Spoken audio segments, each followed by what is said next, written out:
Hello, cinema fans. Let's get into the cinema news for this week. And also, I hope you had a great day. Let's get into it. So we got our first look at the Thing from the Fantastic Four First Steps on set leak, pretty much. And a lot of people thought this was actually the actual look of the Thing. Now, granted, it's kind of similar to what it's going to look like in the final cut. But I've been telling people it's a stand-in. It's not the actual look of the Thing. It's just there for reference or an idea for the VFX artists and the CGI artists to get an idea what they're working with in that scene. You know, what is the Thing doing in the scene? Basically, try saying the Thing like millions of times. It's mind-boggling, but basically the what we see on the set leak is just a stand-in. Now granted, we eventually see that it was some stunt double that's wearing it, but again, he's probably trying to make certain movements in the suit to get an idea what it will look like in the scene. So again, just a stand-in, not the actual look and that final version of what the Thing will look like. But of course you want proof, right? Because here's the thing. Earlier this year, Ebon Moss was on the Jimmy Kimmel Show, and he confirmed that most of his performance as the Thing will be motion capture. You still don't believe me? Roll the clip. I don't think it's the suit. Yeah, apparently, you know, I think in the past they've done a suit. Michael Chiklis wore a suit. Apparently the suit was really uncomfortable. Yeah, suits. And it's kind of, we're past that, I think. It's a little kind of cosplay, kind of, you know, it's a little amateur, that stuff, now with the technology we have. So yeah, I think it's mostly performance capture. I think that's what motion capture, performance capture. What did I say? What did I say? What did I say? So with Jurassic World Rebirth coming out next year in July, standing up against Superman and the Fantastic Four, obviously fans are going to try to put all of them together and see who's going to come out on top. Think about it. You got 3 major blockbuster films coming out all in 1 month. Are these movie studios crazy? You have Superman, you have Fantastic Four, and you have Jurassic World? They're crazy. So of course the fandom's losing their shit because, you know, like they're saying, oh, Superman's going to be the top dog or Jurassic World's going to be the top dog, which I don't understand how, but okay. Also Fantastic Four, some are saying that will be the top dog. And what's funny for me is that all 3 of these films have a lot riding on it. You have Superman, James Gunn, starting a new universe, a new DC universe, back when we had a past of a bad DC universe. I mean, granted, I love some of those movies, but let's be real. And then you have the Fantastic Four, a lot's riding on it. Possibly RDJ going to show up as Dr. Doom. It can go easily good or bad. I mean, this film is basically the new phase or the new era from Marvel to get back on track, even though it's been off track for a while. So that's that. And then you have Jurassic World coming off to Maine, which was a very poorly received film. So they have to make a comeback in this film. So yeah, there's a lot riding on all 3 of these films.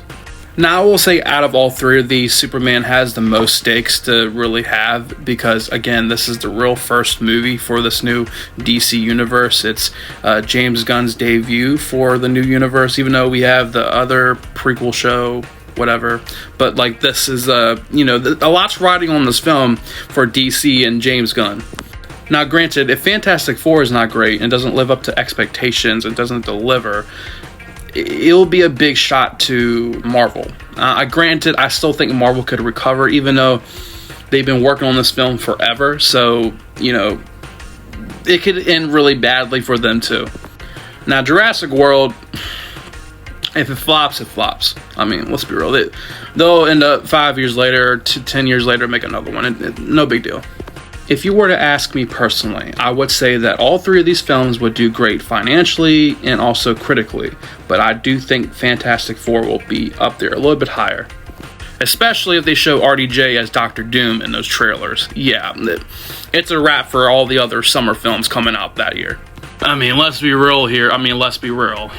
But on other news, Terminator 0 dropped on Netflix and it's being loved by critics and fans.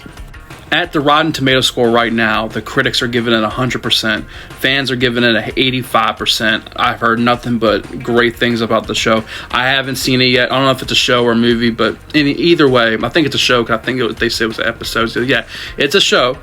And I haven't seen it yet, but I've heard a lot of great things. And based on off everyone else's reviews and opinions on the show so far, I'm definitely checking it out. So please go check out Terminator Zero. So it was reported earlier this week that there will be an inverse Batman game for the Batman movie. So basically a game set in the Batman universe. But today James Gunn has debunked that rumor, basically saying that sadly it's not happening. But some great news though has come out of this. It has been discovered that Rocksteady developers' LinkedIn profile has an unannounced project that they've been working on since June of 2024. Confirming that Rocksteady has started a new project. Now, we don't know if this is Batman Arkham related or they're just working on a whole nother new game. But if I had to be a betting man, based off the whole Suicide Squad game and also the hype for a new Arkham game, a new Batman game, yeah, I think something's cooking. Something's cooking. So it looks like Matrix is celebrating their 25th anniversary, but also Back to the Future 2 is celebrating their 35th anniversary. And they will have theater releases for September 19th and September 22nd. Also October 19th and October 21st. And I'm definitely going to see both of those. How about you? Speaking of classic films heading back to theaters, AMC is celebrating Batman Day on September 20th with releasing 3 Batman films. You have Batman 89, you already sold me. I've been going crazy for years now that I wanted to see that on the big screen. That's the only Batman film I have not seen on the big screen, but also Mask of the Phantasm, you already sold me. Now granted, some people might not like the third one, but I'm definitely going to go see it because I mean, it's a guilty pleasure. I've said this before. I talked about this on my Batman movie ranking. Go check that video out. It'd be linked in the bio or the description. But they also are showing Batman Forever.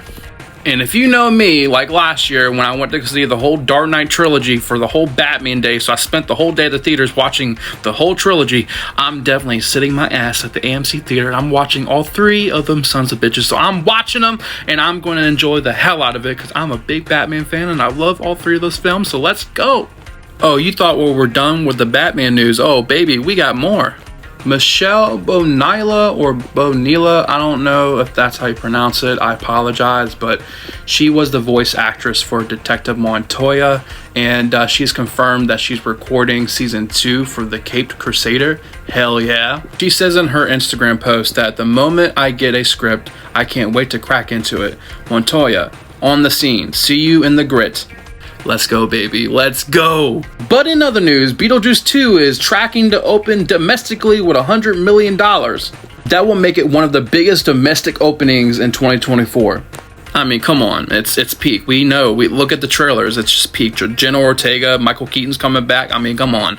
I mean, stacked cast. You got William Dafoe. Come on, bro. I mean, it's going to be a banger. Come on.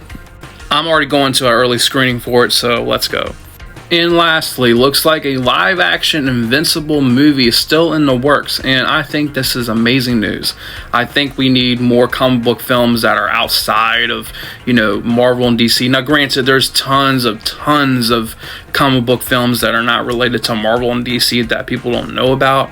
Like Sin City and so many others, ones that doesn't even look like a comic book film, that it's a comic book film, but something more like comic book-ish, but a comic book film, but live action wise, like Spawn or Hellboy or whatnot, even though there is one coming out, but we're not going to talk about that one. But this is exciting news. I'm looking forward to it, and yeah. But that does it for the cinema news for this week. Thank you for watching. Like this video, subscribe to the best in the business, you dig, a home of fans of cinema, you dig. But yeah, thank you for watching and peace.